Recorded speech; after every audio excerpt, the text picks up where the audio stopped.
খেলা চলছে। মোস্তফা ভাই, এদিকে আপনি কি বলবেন?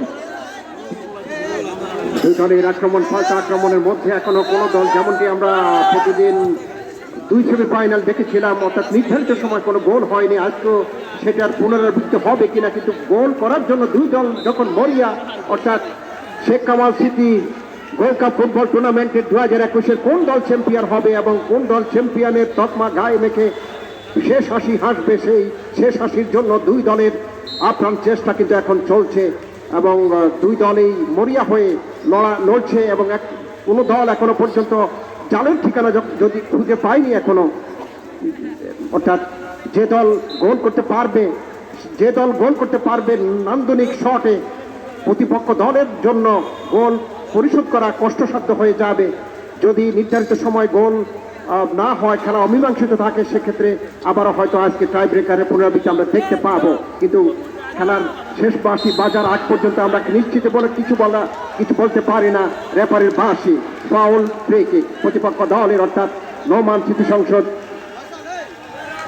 আমাদের লক্ষ্মীপুর নোমান স্মৃতি সংসদের রাইট উইঙ্গার তিনি যখন বল নিয়ে বিপক্ষ দলের সীমানায় যখন ঢুকে পড়লেন, তখনই তাকে বিধিসম্মতভাবে বাধা দেওয়া হয়নি। ফাউল, ফ্রি কিক প্রতিপক্ষ দলের সীমানায় আমাদের লক্ষ্মীপুর নোমান স্মৃতি সংসদের অনুকূলে। 11 নম্বর জার্সিদারি খেলোয়াড় তিনি শট নেবেন। একজন, দুইজন, তিনজন রয়েছেন পাঁচির তৈরি করে। এই জায়গা থেকে কিন্তু মেসি, নেইমার এবং রদ্রিগেজ এবং ক্রিস্টিয়ানো রোনালদো গোল করতে পারে, কিন্তু সেই সুযোগ কিন্তু নিতে পারেনি। দারুণভাবে উঠিয়েছিলেন হাওয়ায়, একটা বিপজ্জনক জায়গা, কিন্তু সেখানে কাউন্টার অ্যাটাকে পাঁচপাড়া দল ওখানে রক্ষণভাগের খেলোয়াড় কড়া পাড়া রেখেছিলেন, কিন্তু যে জায়গায় দিয়েছেন প্রতিটির উদ্দেশ্যে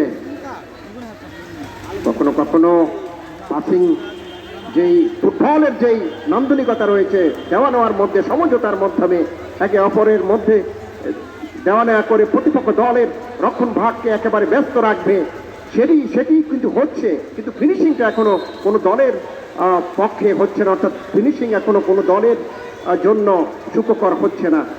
তো চ্যাম্পিয়ন কোন দল হবে শেষ বাঁশি বাজার আগ পর্যন্ত আমরা কিছুই বলতে পারি না, যদিও গত দুই সেমিফাইনাল কিন্তু নির্ধারিত সময় অমীমাংসিত থেকে গেছে, পরে টাই ব্রেকারের মাধ্যমে খেলার ফলাফল নির্ধারিত হয়েছিল।